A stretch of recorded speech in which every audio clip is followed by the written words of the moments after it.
Thariqah adalah sarana atau media yang digunakan oleh para ulama salaf agar umat muslim umumnya atau umat yang sudah berharokah di tubuh Nahdlatul Ulama memahami dan berkarakter sebagai seorang muslim secara kafah.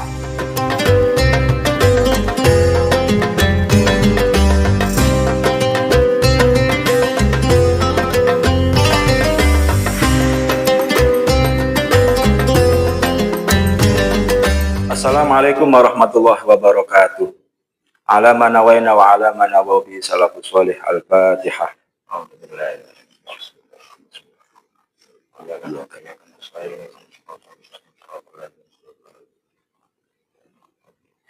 Bismillahirrahmanirrahim. Alhamdulillahilladzi anzala sakinata fi qulubil mu'minin.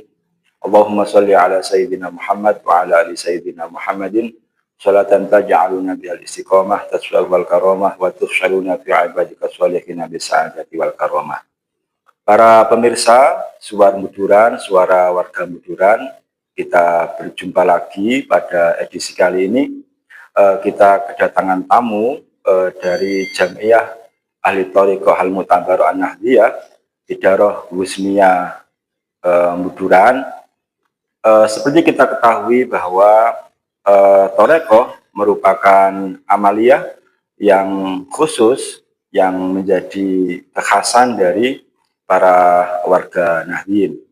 Para pemirsa sekalian, pada edisi kali ini kita akan sedikit mengenal tentang organisasi yang menjadi perkumpulan dari para pengamal Thariqah Al-Mu'tabarah di Nahdlatul Ulama.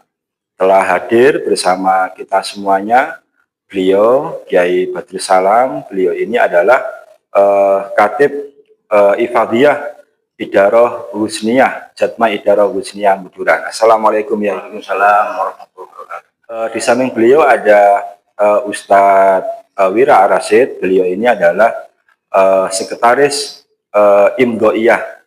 Imdoiyah itu sama dengan Tanfidiyah kalau di NU. Beliau ini adalah sekretaris Imdoiyah Jatman Idarah Husniyah Muduran. Assalamualaikum. Waalaikumsalam. Para pemirsa, Jatman secara resmi berdiri ketika Muktamar ke-26 tahun 1979 di Semarang. Pada saat itu Jatman secara resmi menjadi badan otonom di Nahdlatul Ulama. Kita akan sedikit banyak belajar dan mengenal apa itu Jatman dan mengapa Jatman didirikan, kaitan Jatman dengan diksi atau slogan mentorekohkan mereka dan sebagainya, dan tentu kita ingin mengenal bagaimana Jatman di Muduran. Kita ke Yai Badrus Salam dulu. Apa Jatman? Apa informasi tentang Jatman yang perlu dan penting diketahui oleh warga Nahdliyin ya? Bismillahirrahmanirrahim. Alhamdulillahirabbil alamin. Nama ba'du, para kiai, para ustadz, khususnya di samping saya yang terhormat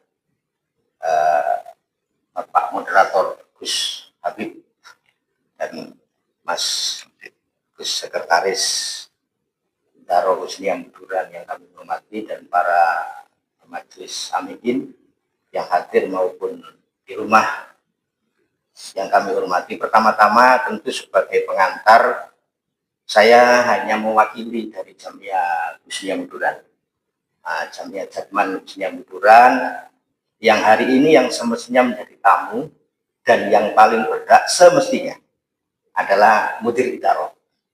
Dan ketepatan Mudir Idarah berposisi sebagai moderator di setiap Suara Muduran mengudara. Gus Habib ini termasuk Mudir Idarah Husniyah Muduran yang juga sebagai moderator di setiap Suara Muduran mengudara. Dan ketepatan hajatnya hari ini adalah hajat Jamiah Ahli Thariqah atau Jatman Husniyah Muduran. Semestinya beliau yang paling berhak untuk menyampaikan apa yang menjadi hajat apa itu Jatman Husni Ambuduran. Karena beliau sebagai mudir ini kata saya lebih sakti dibanding katibnya. Katib sementara ini mengambil peran beliau, diperintahkan beliau gitu loh, tapi mawon siap untuk memberikan informasi niat tabligh para gus, para kiai yang di Jatman maupun yang di pengurus Nahdlatul Ulama. Ini sebagai pengantar pulau yang duduk di kali ini semestinya adalah mudir idarah usia. Jadi Gus Kabid di samping saya, tapi ketepatan beliau menugaskan kami, saya khususnya dengan Mas Sekretaris. Insya Allah, Bismillah, semoga bermanfaat untuk para kader di wilayah Buduran, baik kader Husnia maupun para kader Nahdien, khususnya di MBK Buduran. Pertama-tama tentang apa itu Jatmah atau peran Jatman secara umum. Sebenarnya di ajaran Islam ahli sunnahnya Rasulullah SAW, Jatman ini nama memang baru, tetapi fitoh dakwahnya sudah dilakukan semenjak Rasulullah SAW. Karena di dalam Islam itu ada 3 fase kurikulum pendidikan. Satu di bidang ilmu ketauhidan, yang kedua di bidang ilmu fikih atau syariah, tetapi yang ketiga di fase kurikulum ihsaniyah. Dan salah satu yang paling kuat mendongkrak tercapainya kurikulum ihsaniyah adalah Jam'iyah Thariqah. Yang Jam'iyah ini sudah muncul di periode abad ketiga secara regulasi atau bahasanya tertulis sebagai sebuah misi resmi di dalam sebuah kitab-kitabnya para ulama yang di saat itu diawali oleh bimbingan atau kitabnya Imam Junaidi Al-Baghdadi. Itu adalah ulama Ahlus Sunnah wal Jamaah yang di saat itu buku atau kitab karangannya mengawali proses pembelajaran Islam Ahlus Sunnah yang dikhususkan di bidang ihsaniyah atau lebih kompleks Thariqah di periode sekarang. Jadi semestinya perjuangan di dalam mensiarkan Ahlus Sunnah wal Jamaah di bidang ihsaniyah yang sekarang sedang booming atau sudah terkenal di bidang Thariqah ini sudah diperjuangkan sejak periode di abad ketiga Hijriah, diawali oleh Imam Junaid Al-Baghdadi. Di periode abad ke-5, 4, 5, dan 6 di situ muncullah periode ulama Imam Asy'ari, munculnya Imam An-Naqsyabandi, termasuk Imam Bahauddin An-Naqsyabandi, pendiri Thariqah Naqsyabandiyah. Baru di periode akhir di Indonesia juga akan muncul thariqah-thariqah yang baru, termasuk gabungan dari Qadiriyah dan Naqsyabandiyah. Munculnya sebuah thariqah Qadiriyah Naqsyabandiyah. Itu muncul di Indonesia, termasuk juga thariqah Satoriyah dan yang lainnya. Tapi pada periode akhir generasi Nahdlatul Ulama sudah terbentuk, para ulama pun sebenarnya sudah bergerak membentuk komunitas Jam'iyah Thariqah sesuai dengan khususiyah masing-masing sebelum masuk di Parlemen. Jadi perjuangan Ahlus Sunnah wal Jamaah di bidang ihsaniyah tidak sekedar berjalan setelah Thariqah ini berdiri atau Thariqah ini disiarkan tidak hanya setelah menjadi panon, tapi sudah diperjuangkan para ulama sejak zaman periode Nabi. Terbukti semua sanad Thariqiyah itu tersambung sampai Rasulullah, dari kebanyakan dari sahabat Abu Bakar dan sahabat Sayyidina Ali radhiyallahu anhu. Kebanyakan semua thariqah menginduk sanadnya dari sahabat Abu Bakar, juga yang kedua dari Sayyidina Ali radhiyallahu anhu. Itu menjadi bukti bahwa perjuangan thariqiyah semestinya atau ihsaniyah, bahasa kitabnya di bidang Ahlus Sunnah wal Jamaah, sudah diperjuangkan sejak awal. Cuma di periode modern, terutama di periode setelah munculnya Nahdlatul Ulama, para ulama ingin mengformula organisasi Thorikia ini menjadi sebuah organisasi yang lebih kuat, yang lebih masif, yang lebih actionnya itu lebih mengena secara umum ke masyarakat, juga lebih mampu bisa berkontribusi di dalam mempengaruhi kebijakan pemerintah. Nah, maka yang akan kita sebutkan ada beberapa kebijakan, peraturan, regulasi yang terkontaminasi atau terdorong ihsaniyahnya Ahlussunnah wal Jamaah masuk di regulasi pemerintah. Maka kita bahas, insya Allah para ulama tetap mewarnai segala kebijakan pemerintah baik di bidang hukum maupun kebijakan-kebijakan secara umum. Alhamdulillah sejak di muktamar sudah disampaikan oleh Gus Moderator tadi, sejak awal sudah dimasukkan di tahun 1957, itu masih hanya ulama NU membentuk kelompok organisasi khusus, belum masuk di Panom. Resmi masuk di Panomnya insya Allah di tahun 80-an.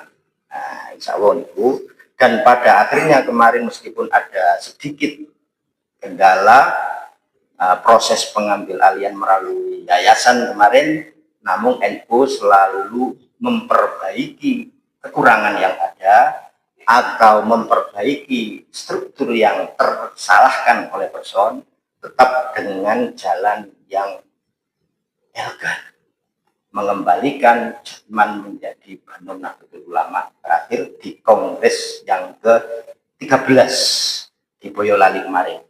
Itu adalah momentum pengembalian Jerman menjadi Banun atau badan utuhnya Nahdlatul Ulama. Akhirnya beliau para kiai semua mursyid di Indonesia kembali bahu-membahu mau turun gunung bersama umat mensiarkan kembali Thorikoh An-Nahdliyin, Thorikoh Ahlussunnah wal Jamaah kembali tersiar di bawah naungan Nahdlatul Ulama. Itulah gambarannya sekarang, bahwa barisan kita tetap di rumahnya Nahdlatul Ulama secara utuh kembali, bahwa kita berjalan sebagai jatman atau jamiah Thorikoh kembali ke rumah Nahdlatul Ulama setelah sebelumnya sempat kita diperlakukan seperti itu oleh sebagian ulama di Indonesia. Alhamdulillah, itulah sebagai pengantar kondisi jatman di Indonesia dan pemahaman kita tentang jatman. Apakah orang NU harus bertoreko? Pertanyaan simpel, namun aslinya konsekuensinya akan berat ke para jamaah. Sejatinya kewajiban bertorikoh itu tidak ada di dalam kitab-kitab kuning atau perintah secara lafziah muncul di sebuah hadis, apalagi di Al-Quran tidak muncul perintah bertorikoh. Tetapi torikoh adalah sarana atau media yang digunakan oleh para ulama salaf agar umat muslim umumnya atau umat yang sudah berharokah di tubuh Nahdlatul Ulama memahami dan berkarakter sebagai seorang muslim secara kafah.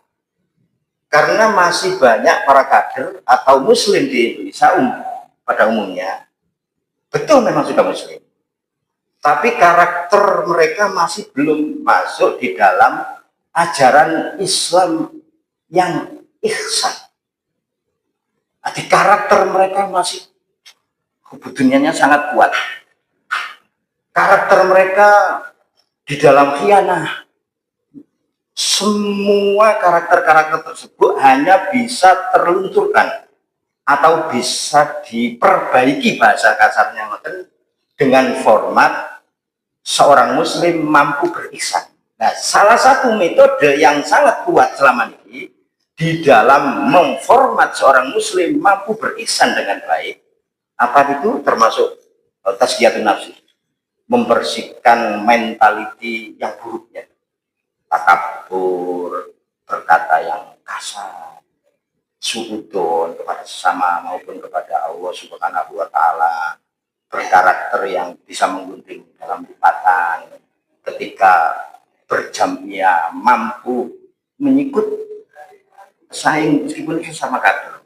Jadi karakter-karakter itu masih ada, dan media untuk menanamkan atau membersihkan karakter buruk itu yang terkuat adalah di Toriko.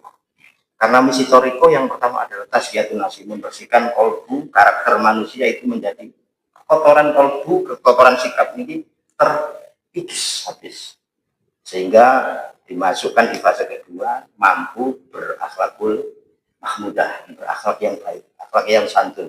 Itu adalah target bertoriko di awal.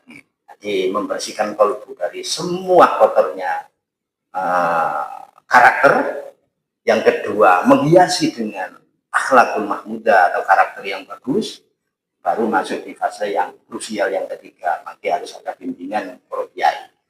Jadi ditanyakan wajib apa tidaknya, memang tidak ada kalam atau perintah Al-Quran maupun hadis wajib.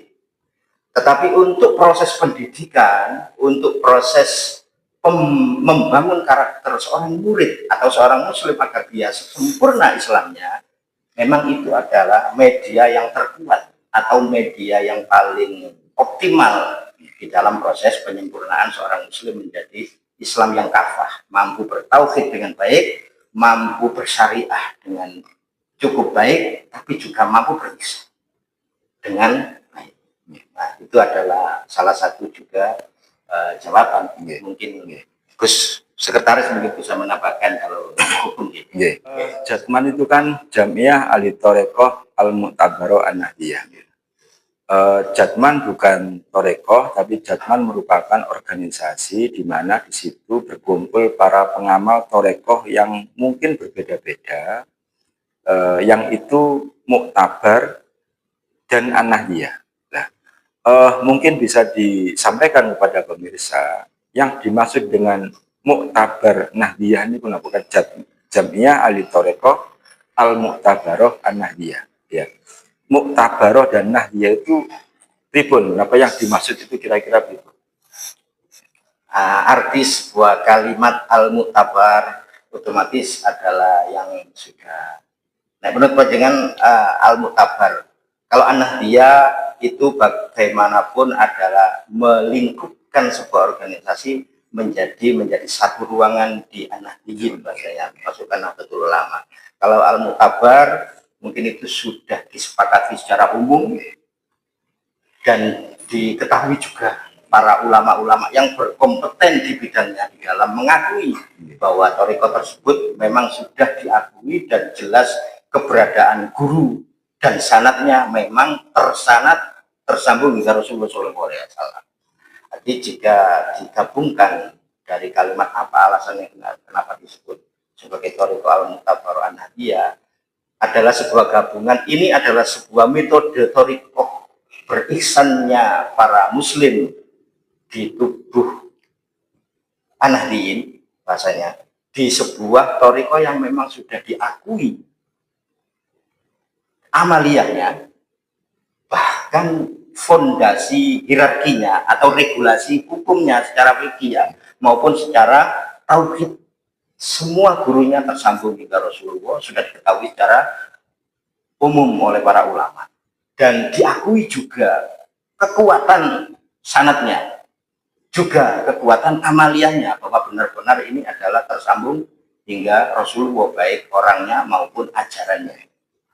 Dan An-Nahdiyah ini merupakan sebuah komunitas umat yang memang sudah menjadi kelompok, sebuah badan perkumpulan Nahdlatul Ulama. Terutama bagaimanapun Nahdlatul Ulama adalah organisasi terbesar bukan hanya di Indonesia tapi di dunia. Nah, ini pergerakan seorang muslim terbesar di bumi yang mencoba agar amaliyah ahlu sunnahnya sesuai karakter dengan ahlu sunnah wal jamaahnya Rasulullah SAW. Dan terbukti semua guru-gurunya, guru-guru iksannya tersambung ilmunya hingga ke Rasulullah SAW secara mutabar. Dan kekuatan ini semoga juga berimplikasi atau berakibat yang kuat sebagai format atau membentuk karakter muslim umat se-Indonesia maupun sedunia agar berkarakter sebagai seorang muslim yang ahlu sunnah wal jamaah, yang santun, yang berajaran berakhlak seperti akhlak Rasulullah SAW. Jadi para pemirsa menggarisbawahi yang disampaikan Yai Badrus bahwa yang dimaksud dengan ahli thariqah al-mu'tabar an-nahdiyah itu al-mu'tabar bermakna yang masyhur dan yang sudah terverifikasi dan teruji. Terverifikasi secara internal artinya dari aspek sanad, ajaran, amalia sampai kemursidan juga bersambung sampai Rasulullah dan juga teruji itu disaksikan keasliannya, kesahihannya oleh pihak lain. Jadi tidak bisa kemudian seorang ketika mengaku dirinya sah tapi tidak teruji oleh pihak lain, itu belum dalam kategori yang mu'tabar. Sedangkan makna an-nahdiyah itu adalah dalam thariqah yang kemudian diamalkan oleh jamiah atau komunitas masyarakat muslim Nahdlatul Ulama. Para pemirsa, kita ke Ustadz Rosid. Beliau ini sekretaris Ifadiyah Jatman Husniyah Buduran. Ada berapa ada istilahnya kan agak sulit ya, ada mustafat, ada ifadiyah, ada imdoiyah, ada imdadiyah dan sebagainya. Itu kira-kira bisa nggak disampaikan kepada kita itu maksudnya apa? Ada ifadiyah, mustafat, imdoiyah, imdadiyah, itu apa? Monggo. Terima kasih. Assalamualaikum warahmatullahi wabarakatuh. Alhamdulillahirrahmanirrahim. Pada malam hari ini kita bisa duduk bersama di Sual Buduran. Yang saya pribadi takzimi, hormati berdua, Yai Habib Mustafa, Ugi Yai Badrus Salam, Yai Habib Mustafa selaku moderator malam hari ini, dan beliau juga sekaligus mudir Idharah Husniyah Buduran, dan Yai Badrus Salam selaku katib Jatman Idharah Husniyah Buduran. Jadi pertama, memang di Jatman istilah-istilah di kepengurusan berbeda dengan banom-banom yang lainnya. Pertama, untuk di jajaran paling atas itu mustafat. Mustafat itu di Jatman itu mustafat sama seperti Dewan Syuro, mustasyar. Jadi istilahnya kalau di Jatman itu mustafat. Terus ifadiyah itu kalau di kepengurusan NU itu surya. Untuk imdoiyah itu pengurus harian untuk imdoiyah, dan imdadiyah itu membawai bidang-bidang. Jadi, tapi di situ juga banyak istilah lagi, masih ada beberapa istilah lagi. Seperti di jajaran Rois Badiyah, itu di situ ada katib. Tapi samanya seperti yang jajaran banom yang lainnya, ataupun pengurus NU yang lainnya juga ada katib. Tapi yang di pengurus harian, itu setelah ketua kalau di jajaran NU itu Tanfidiyah, ketua Tanfidiyah. Kalau di jajaran pengurus Jatman, untuk ketua itu mudir. Kalau sekretaris itu tetap sekretaris. Tapi kalau di jajaran bendahara itu kalau di Jatman Aminus Suluk. Di lembaga-lembaga itu imdadiyah itu ada istilahnya lajna-lajna. Jadi mungkin memang sedikit kalau dipahami juga, kalau memang belum paham, memang tidak tahu apa itu seperti Mustafa, terus ifadiyah, imdoiyah, imdadiyah, dan macam-macam. Jadi memang harus sebagai pengurus memang harus memahami terkait susunan pengurus seperti itu? Tentang jenjang ya, jenjang itu kalau tidak salah dari bawah namanya Idaroh Sa'abiyah tingkat ranting, kemudian di atasnya tingkat kecamatan namanya Husniyah, Idaroh Husniyah, sama dengan mungkin di level MBC ya atau PAC, kemudian di tingkat cabang atau kota disebut dengan Syu'biyah, Syu'biyah, kemudian di level wilayah disebut dengan Wusto, kemudian di pusat disebut dengan aliyah. Jadi aliyah pusat, wusto wilayah, cabang atau kota disebut dengan syu'biyah, kemudian di tingkat kecamatan disebut dengan husniyah, ranting adalah safiyah. Visi Jatman sendiri apa? Jadi visi Jatman saat ini yang kita kedepankan itu mentorekokan masyarakat dan memasyarakatkan toreko. Jadi harapan di Jatman khususnya di Idaroh yang Buduran itu memang berdasarkan pengalaman pribadi saya juga Kiai. Jadi untuk beberapa masyarakat belum seberapa mengetahui, apalagi posisi Jatman Idaroh Buduran baru saja terbentuk kurang lebih 1 tahun ini, yang terbentuknya tahun 2024 kemarin.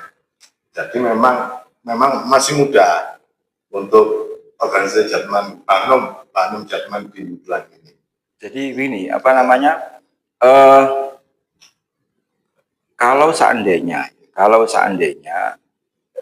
di sebuah desa itu belum ada pengurus Jatman misalkan, itu kira-kira bagaimana cara supaya di desa itu ada kepengurusan Jatman? Itu kira-kira bagaimana mekanismenya?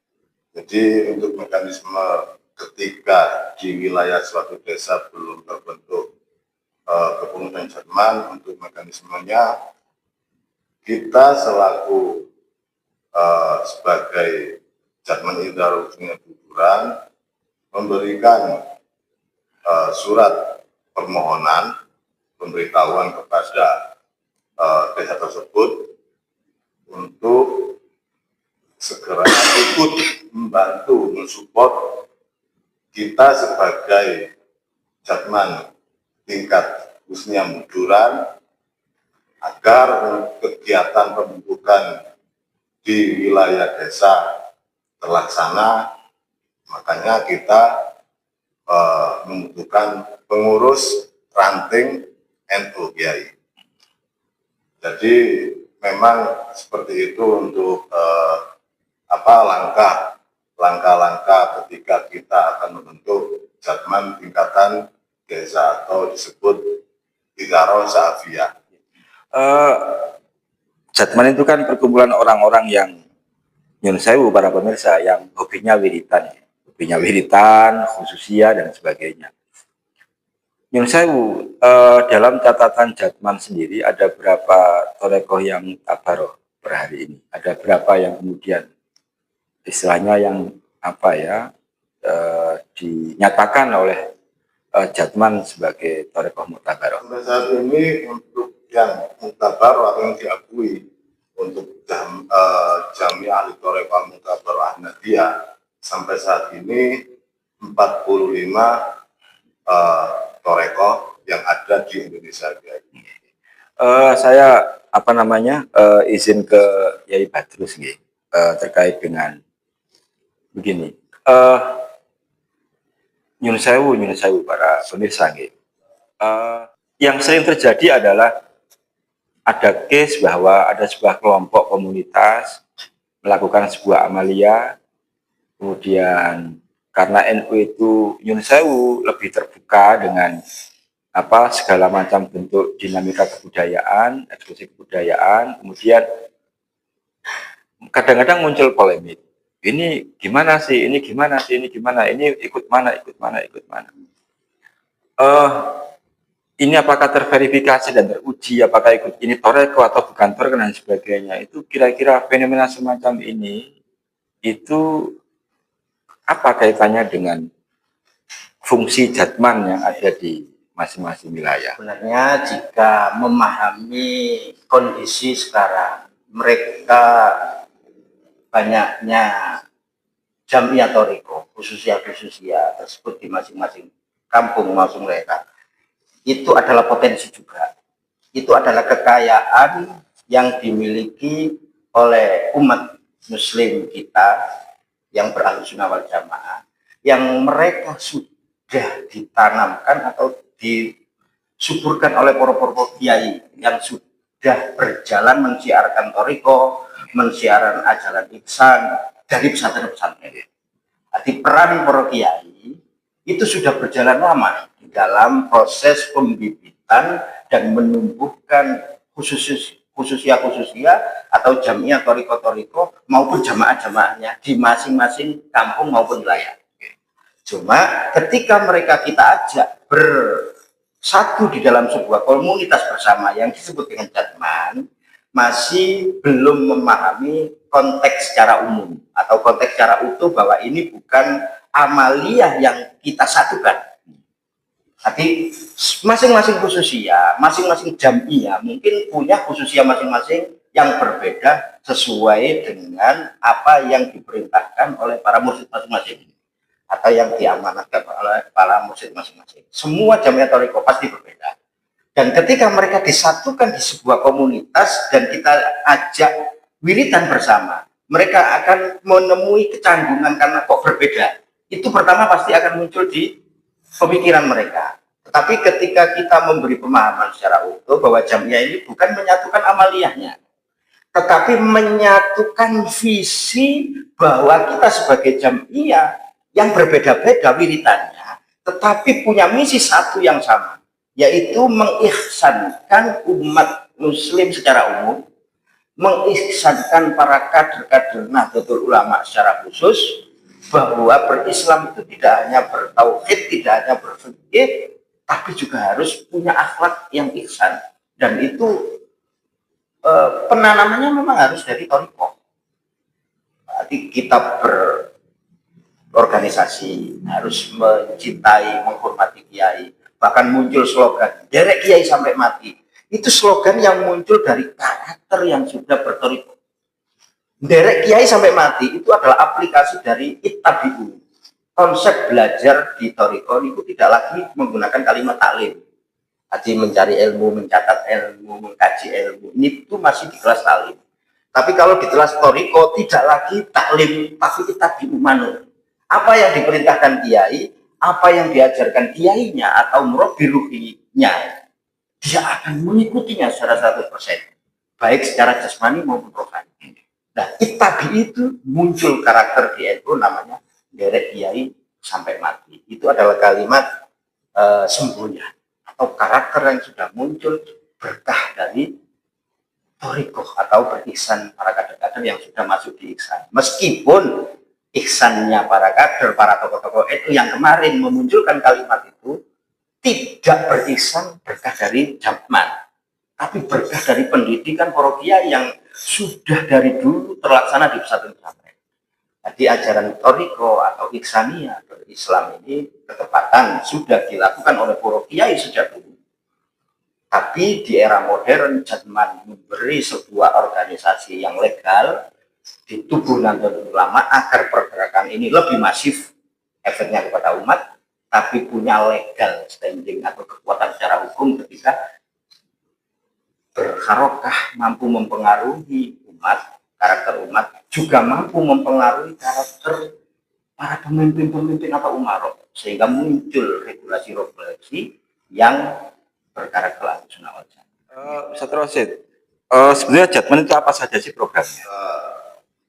Untuk sampai saat ini yang ada di khususnya Buduran, itu program pertama kita melakukan pembentukan Idaros Afiyah.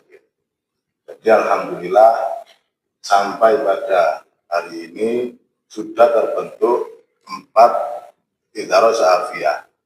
1 Sa'afiyah Sidohukum, 2 Idaros Afiyah Sidokerto, 3 Idaros Afiyah Sukorejo, tempat Idaro Sa'afiyah Banjar Kemantren. Dan juga ada program lagi untuk di Idaro Penyebuduran, yaitu rutinan 1 bulan sekali manakiban.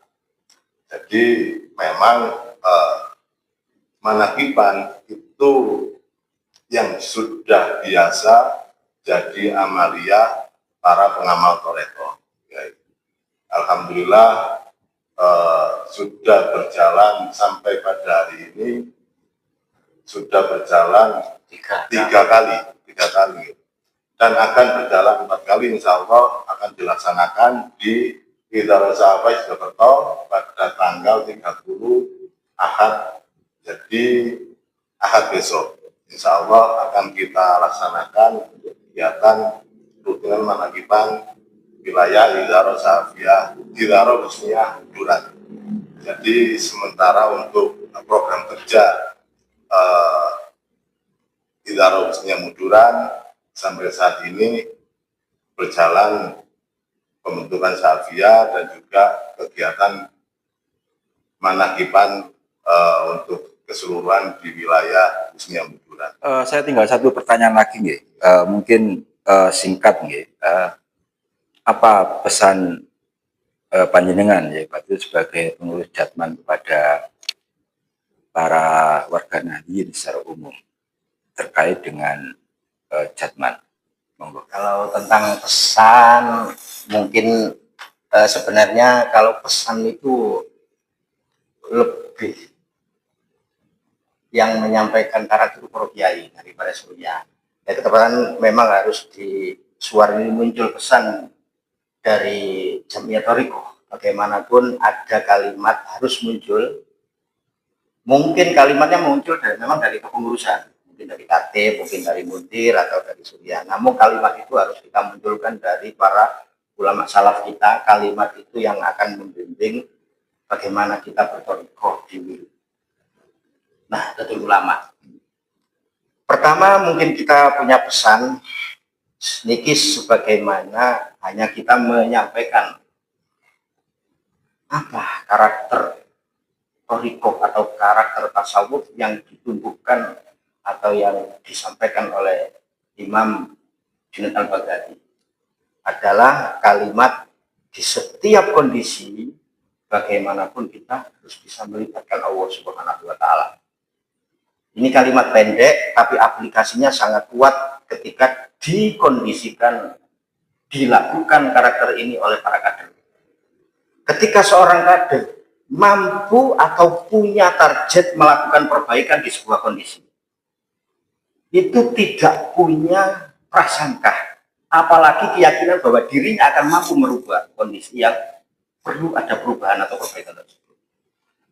Kita sebagai kader ketika berharokah dan mampu melakukan sesuatu yang bisa memunculkan perbaikan di kondisi, maka kita harus punya karakter bahwa saya hanya sebagai figur yang dikehendaki oleh Allah, sementara ini berperan untuk melakukan sesuatu. Hanya segitu. Jadi kita hanya menjadi figur yang sementara dipionkan oleh Allah berperan untuk melakukan sesuatu itu. Tetapi perubahan itu akan terjadi tetap atas kekuatan dan izin dari Allah Subhanahu wa Ta'ala. Jadi perbaikan yang terjadi bukan karena usaha, bukan karena kemampuan yang dimiliki oleh person atau kita, tetapi itu semua perubahan yang memang sudah dikehendaki oleh Allah Subhanahu wa Ta'ala. Kebetulan kita sebagai kader, sebagai muslim yang diperankan di saat ini oleh Allah, itu merupakan keberkahan Allah diperankan, memerankan kita sebagai figur atau orang yang menjadi penyebab sebuah perubahan yang baik. Nah, karakter ini harus tumbuh bahwa di setiap kondisi kita harus melibatkan Allah, bahwa semua yang kita lakukan tidak bisa keluar dari kekuatan dan takdir Allah Subhanahu wa Ta'ala. Sebaliknya, ketika kita sebagai kader atau ulama yang bagus, ulama yang alim, mampu menata ekonomi kita secara mandiri, kita sebagai ulama juga mampu menata ibadah kita baik di hadapan Allah Subhanahu wa Ta'ala, tidak boleh punya karakter cuek terhadap keberadaan umat dan keberadaan kondisi wilayah secara sosial. Jadi ketika ada umat yang kurang, perlu ada bimbingan di sektor agama, baik maupun di ekonomi, baik di pemerintahan, itu sektor politik. Ketika ada kekurangan, ulama di sepup ranting harus mampu berkontribusi memberikan bimbingan bagaimana berpolitik yang bernuansa Islam yang Ahlussunnah wal Jamaah.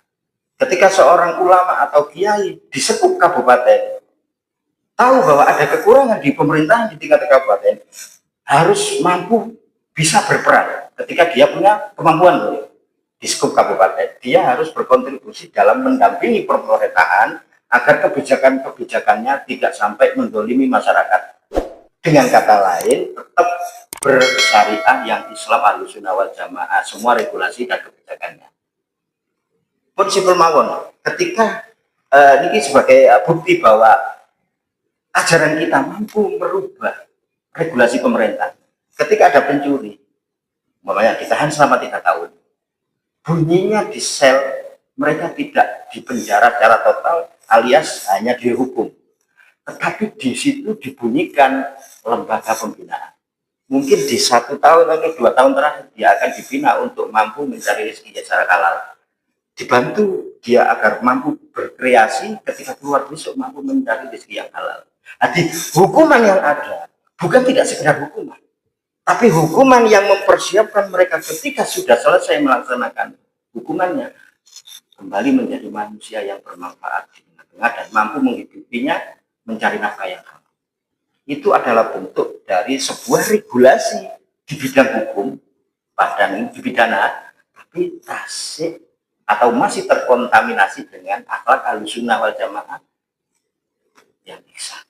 Bahwa hukum tidak hanya sekedar hukum, tapi di dalamnya ada pembinaan. Itulah salah satu regulasi yang terkontaminasi dari Islam dan kita.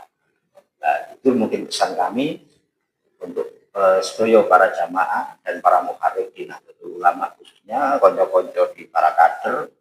Semoga ya, bermanfaat. Ini bukan kalimat dari saya, tapi kalimat aplikasi dari lafaz hikmahnya Imam Junaidi Al-Baghdadi, tokoh utama pertama yang memunculkan atau yang mengkodifikasi bagaimana berpolitik atau bermakrifat atau berdasar.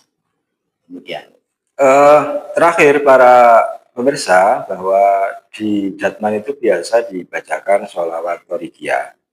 Ini ada Ustadz Rosid yang spesialis, beliau ini membacakan sholawat Torikiyah, dan di akhir sesi ini mari kita simak pembacaan sholawat Torikiyah yang akan disampaikan oleh Ustadz Rosid. Mungkin langsung ya, supaya ada lama waktunya, jadi tanpa jawaban kayaknya, tanpa monggo silakan.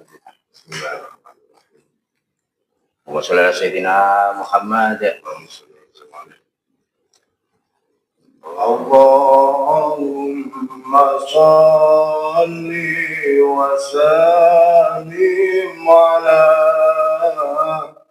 Muhammadin wa alihi wa sahbihi ajma'in. Allahumma shalli wa sallim ala Muhammadin wa alihi wa sahbihi ajma'in. Allahumma hdina tariqal mustaqim, tariqan minallahi rabbil alamin.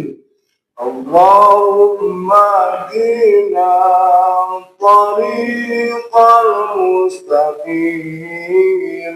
tariqan min ruhi Jibril al-matin. Allahumma sholli wa sallim ala Muhammadin wa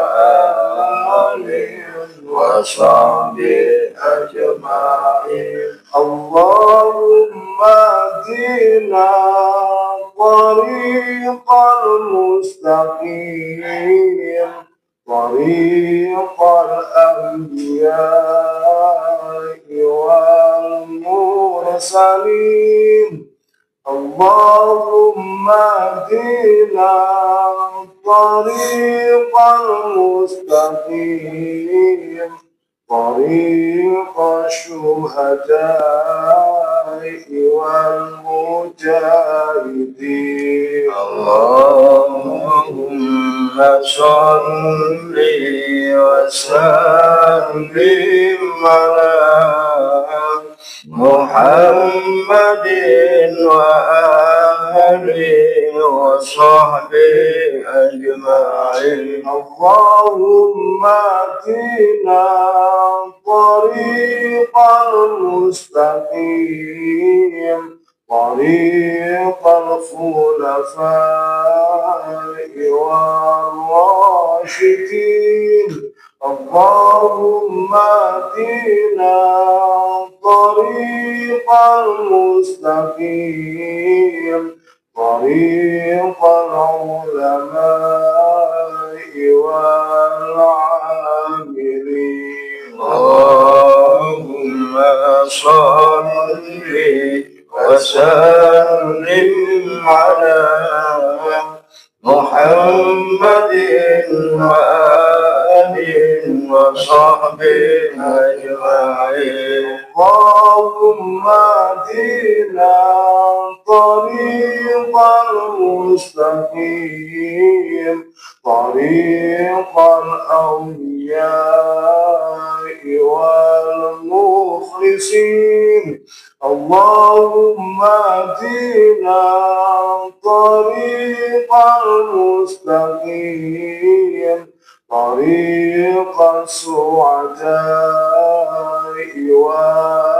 والفائزين اللهم صل وسلم على محمد وآله وصحبه أجمعين اللهم اهدنا طريق المستقيم طريق الأتقياء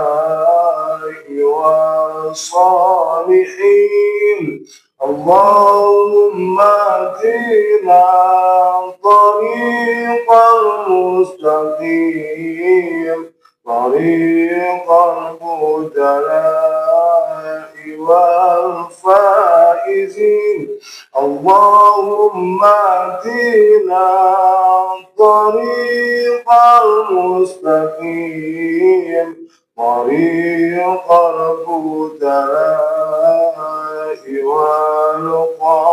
والقانتين اللهم صل وسلم على محمد وآله وصحبه أجمعين اللهم اهدنا طريق المستقيم طريق الأسفياء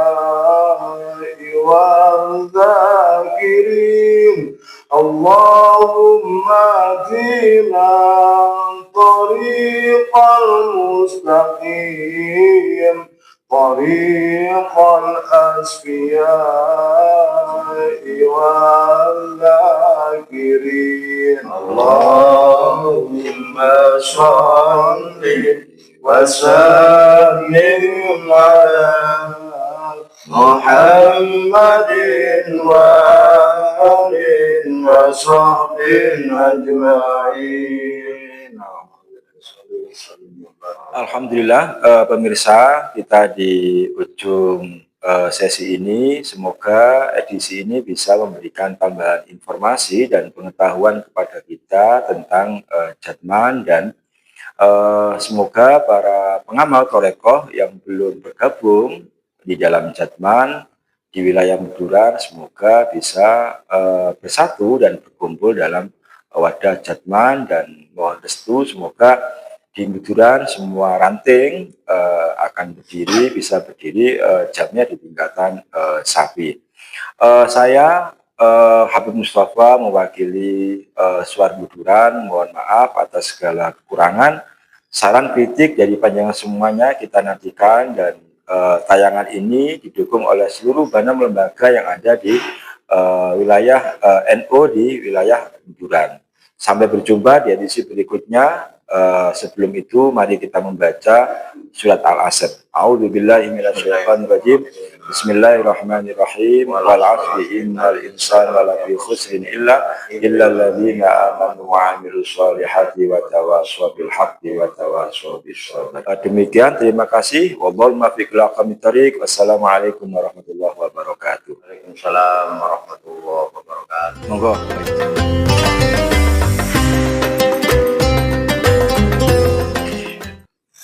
Alhamdulillah.